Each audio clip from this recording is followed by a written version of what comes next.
I'll have the great pleasure of talking with Roberto Mensecal and Thomas Hoth about their music later on. But let me say before I start with my short lecture that I'm extremely honored to be invited here at Rio Music Bus 2015. I'm also glad to get the chance to present you with our book on songwriting, coming up early next year. And we are doing a lot of interviews with songwriters from around the world, also from Brazil. So that's part of the reason why I'm here. I'll talk to you a bit about something very central to songwriting, the connection between music and emotion. Music is all about creating emotion, but you'll have to turn to psychology or musicology to read about this. We are very proud to be able to say that we cover this subject in our new book, Songwriting, Get Your Black Belt in Music and Lyrics. You might not think there is, but there is in fact a lot of unused potential within our musical language. And I'll illustrate how you can make use of this knowledge by giving you a songwriting assignment. I'll challenge you to write a very different song. You'll realize what you can do that no one else is doing, which can be fun. Put it this way. Knowledge it provides you with maps, so you can plan where to go, get the most out of your songwriting journey, see some exotic places. So here's a map over the world of emotion, and I've marked out a small country I want you to visit. I want you to go there, get inspired, and write a song. But in order to do this, in order to understand the connection between music and emotion, you got to know a bit about emotion. It is not as simple as one would think it is. We have words for emotions. We talk about emotions, and we know in what situations different emotions occur. Now, people have been trying to get to the bottom of what emotions really are by analyzing how emotions are described in language. For instance, how many emotions are there? Well, how many words for different emotions are there? We've learned about emotions by observing them in our language, which can, in fact, be a little bit problematic. I used the word observe because I want to make an analogy with astronomy. You all know that once upon a time, everyone thought the sun revolved around the earth, and this assumption was based on observing the sun in the sky. We can see the sun rise in the east and set in the west. When you make that observation, it's only natural to think that the sun revolves around the earth. It's from observations, but we all know that's not the truth. Then a few hundred years ago, an astronomer, Copernicus, brought about what is usually called a paradigm shift, an idea that revolutionizes everyone's way of looking at the cosmos. And a similar, paradigm shift, like the one we had in cosmology, is actually happening in psychology right now. And it turns out that the things we infer about emotions by observing them in language is not entirely correct. Interestingly enough, music turns out to be very useful for understanding a very important aspect of emotion. Everyone from Aristotle to Charles Darwin have been wrong about emotions. So here it is. Most of you think of emotions like joy, sadness, or anger as completely separate from each other. But something is wrong about this assumption. And as I mentioned earlier, music is an indicator of that. Music has a great potential for expressing emotion. But still, you cannot write a song that accurately pinpoints the emotion envy, for instance, using only music. And you cannot write songs that separates that distinguishes between envy, or let's say anger, and for instance jealousy. You can't. You play in 200 people and you'll get different answers. So let's have the next slide. So here's the thing. All emotions have a few things in common. They're either pleasant or unpleasant to some degree. This is called valence in psychology. They also have some degree of activation. They're more or less intense. And this is called activation or arousal.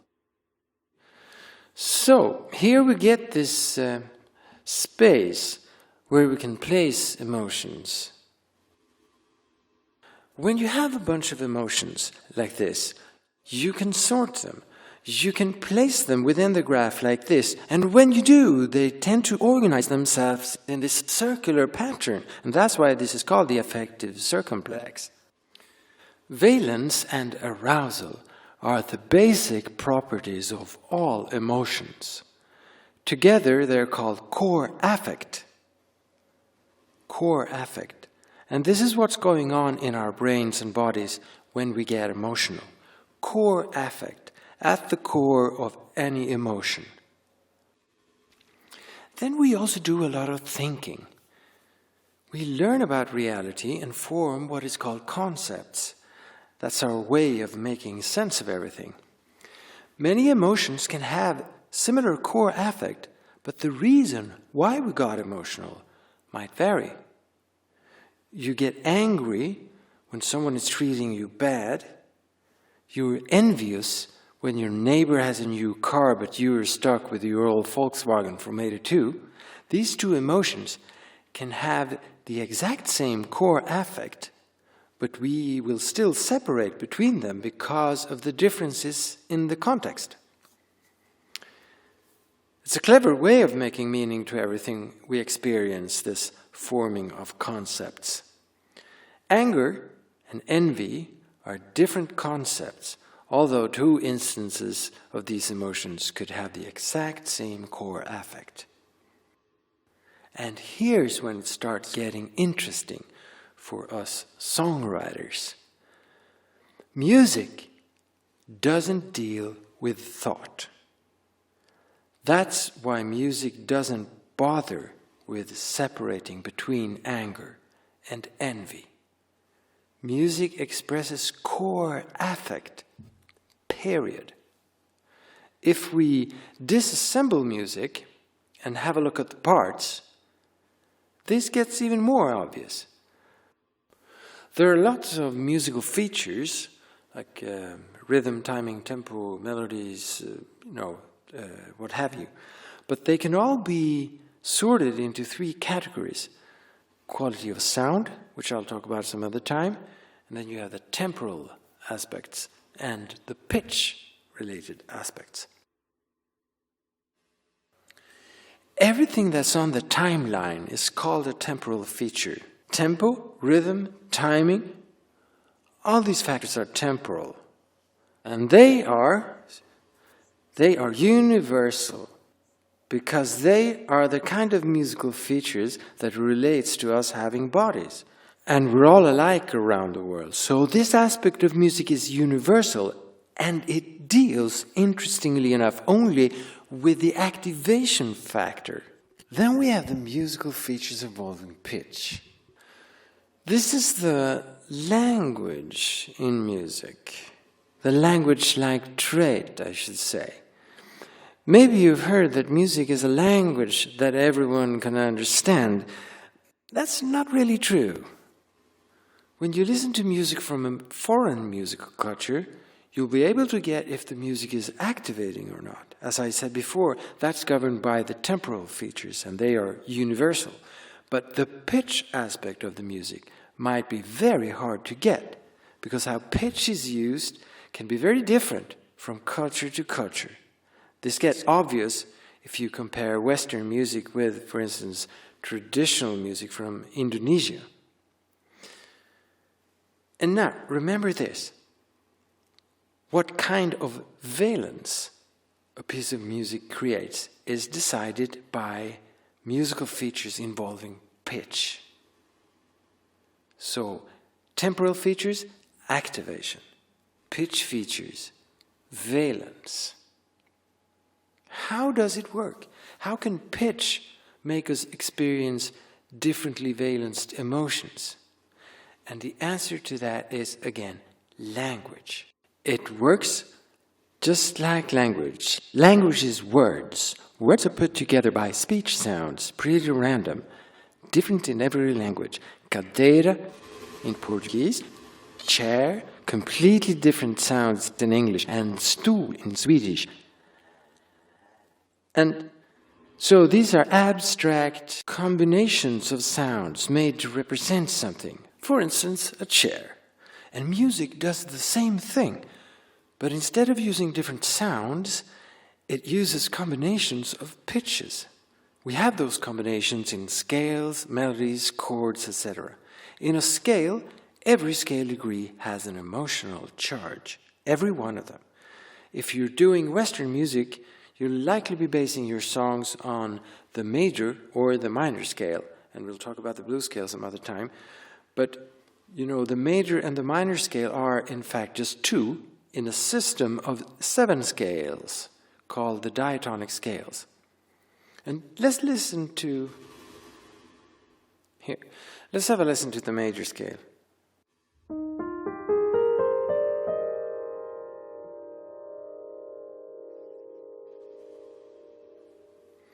And then this one.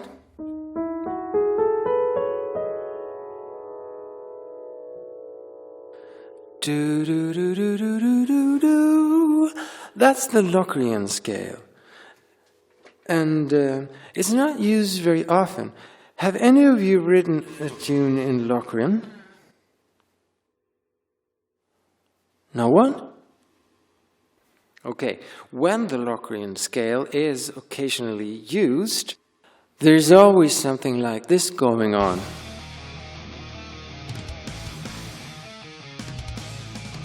This is the Locrian scale.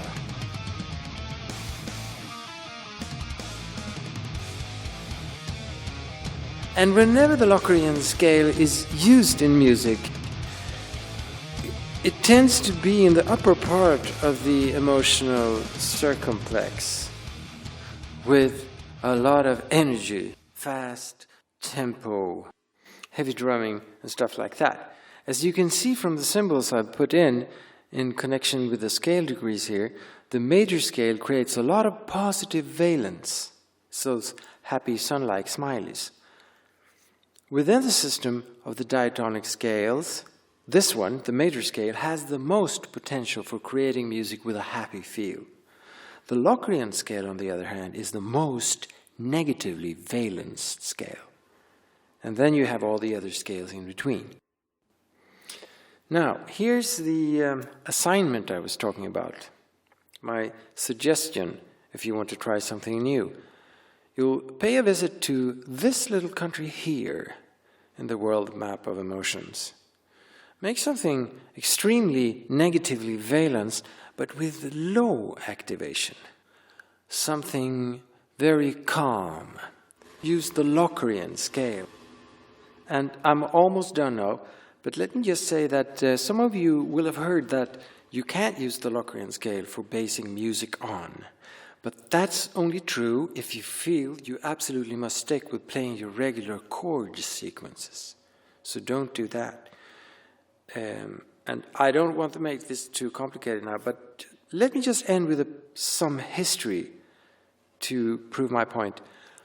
You know, before chord sequences were invented some 500 years ago, all of the diatonic scales were used. In fact, the people of ancient Mesopotamia, they used these scales, and there, the Locrian scale seems to have been a point of reference even. The first scale you use when tuning your lyre, your harp, is actually the Locrian scale. That's the starting point for their system of music. They tune it to the Locrian scale. It's called Ishartum in Akkadian. We know this from reading old clay tablets looking like this one. Mesopotamian clay tablets contain the oldest writings we have. This is where our recorded history starts, and the Locrian scale seemed to have been with us from the start. Okay, that's pretty much it.